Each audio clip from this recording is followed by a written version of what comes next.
Welcome to Type C Tech Reviews. Today we're going to be doing an unboxing and initial impressions of the new Sceptre Nebula 34-inch ultra-wide. If at any point during the video you want to check out this exact same monitor, there's Amazon links below for the US, UK, Canada, and international links. But let's get this thing unboxed. All right, so right away, Sceptre has really good packaging on all of their monitors. I've actually never gotten one that has been messed up in packaging, so that's a really good thing. Now, I don't know too much about this monitor. I don't even know if it's a VA panel or an IPS, but we're definitely gonna find that out. All right, but pulling this out. So right here, you have the stand, which is all white because this is a Nebula monitor. This is a Nebula line, which is all white. They just have this all white theme for their Nebula line.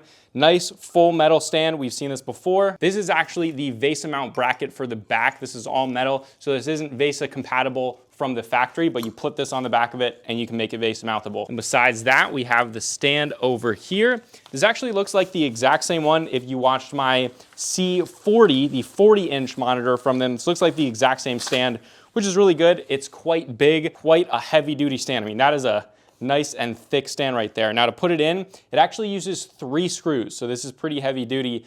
This might be overkill for this size monitor, but I don't mind that. Sceptre also gives you gloves, which is kind of funny.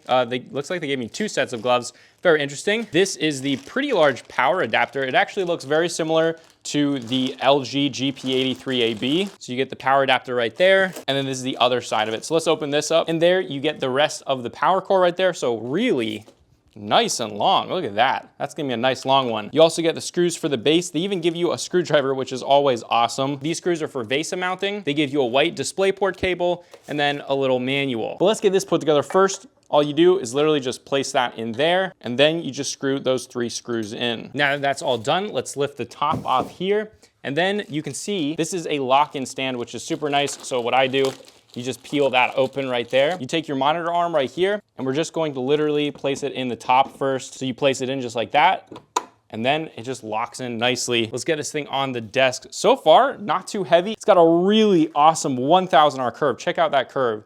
Really, really curved. Man, that curve is going to be absolutely awesome for gameplay. I'm assuming this is a VA panel because of that curve. I don't think it's pretty expensive to curve IPS panels, I think. All right, then taking the plastic off. There it is, looking absolutely awesome with that 1000R curve. But now that it's up, first let's check out the stand. This does have, through the stand, it does have swivel, which is pretty cool. It does have tilt. It does have height adjustability. Rotation, no rotation, but it does have swivel, which is really cool. That's something that the competition doesn't really give that much on ultras, but that 1000R curve, and it says HDR 1000, which should mean 1000 nits of brightness. I don't know what the price of this thing is, but it's looking pretty awesome. But let's get this thing hooked up, do the initial impressions, and a gaming and a ghosting test. All right, now that it's all hooked up, let's turn this thing on, which I'm assuming is under here, which it is. Nice little joystick under there in the right position. So right away, we got Sceptre, pretty bright. So right away, this is a VA panel. Pretty good viewing angles for a VA panel. It doesn't wash out very much. Let's go through the menu system very quickly. So opening this up, it does have a joystick under here, which is nice, but let's go down to picture. We're in standard right now. Let's go to RTS, FPS. Okay, the menu system is having a little bit of an issue. Never actually seen this on a Sceptre monitor before. It will change when I click over, but that doesn't change at all. Or it takes a second. Looks like it takes a second. It takes about 2 seconds for it to change. That's really strange, actually. It looks like the only lag was in the picture presets, which is really strange, but whatever. Right away, pretty bright. I would say it's nothing insane, but definitely fits other ultrawides in this space. Let's go down to system. We have adaptive sync is off. We want to turn that on, obviously. Now you can enable HDR right here. They have that ambient light sensor, which I'm not a big fan of. There is RGB on the back right here. As you can see, spectrum, it's probably glowing back there. But let's test the brightness after we change the settings in NVIDIA control panel. It's at 165 Hertz. It's 3440 by 1440p or ultra wide 1440p. It can only go up to, looks like 8 bits of color, so it can't output 10. Let's see if we can with 144 Hertz, maybe 120. No, so this thing is just an 8-bit panel.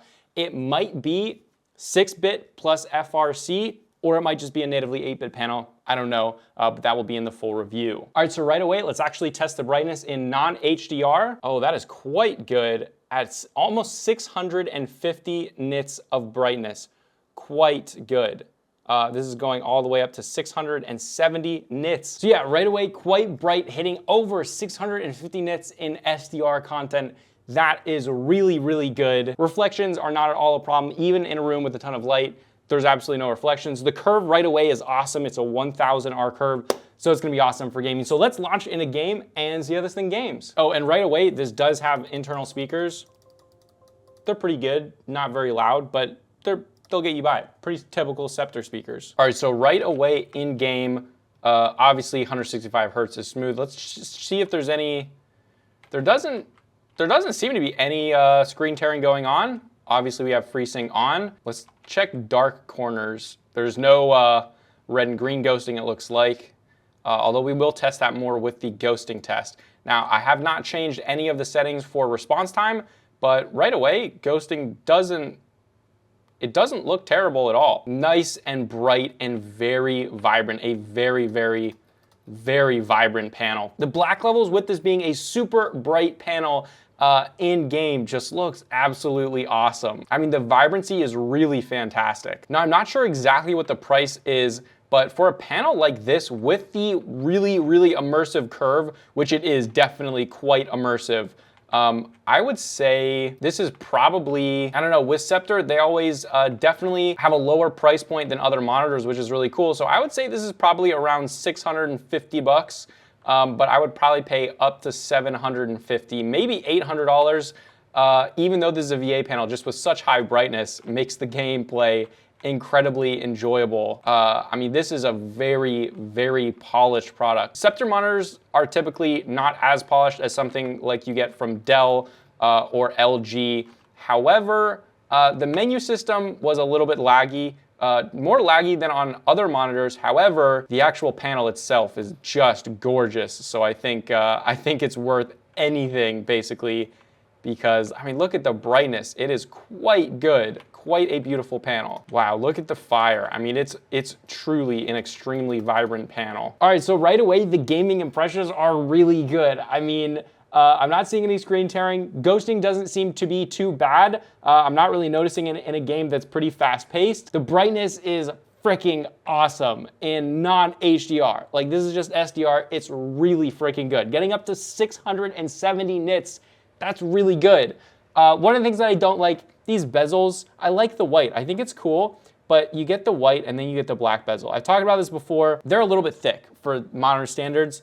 However, the panel's beautiful, so I don't know. But right away, let's do a ghosting test. All right, so right away, looking at it, there is definitely ghosting there, and it's fairly prominent, but overall for a VA panel, I've definitely seen a lot worse. Let's go in and see if the response time settings will change the ghosting quite a bit or not. All right, so after looking for a bit, I was not able to even find any response time settings or ones that I could actually change. So I'm not sure if they just don't have any response time settings. You get what you get on it. But yeah, overall, there's definitely ghosting. I wouldn't say that it's bad ghosting. And for a VA panel, I would not say it's bad at all. Definitely much better than a lot of VA panels that you see today. But not quite as good as Dell, but that brightness is really amazing. But yeah, that was the unboxing and initial impressions of the brand new Sceptre 34-inch 1000R curved Nebula monitor from Sceptre. Again, if you want to check it out, there's Amazon links below for the US, UK, Canada, and international links. Definitely subscribe below if you want to see the full review on this video, because there will be a full one, a comprehensive one, going over everything after extensively testing it. This is Type C Tech Reviews, and I'll see you guys in the next video.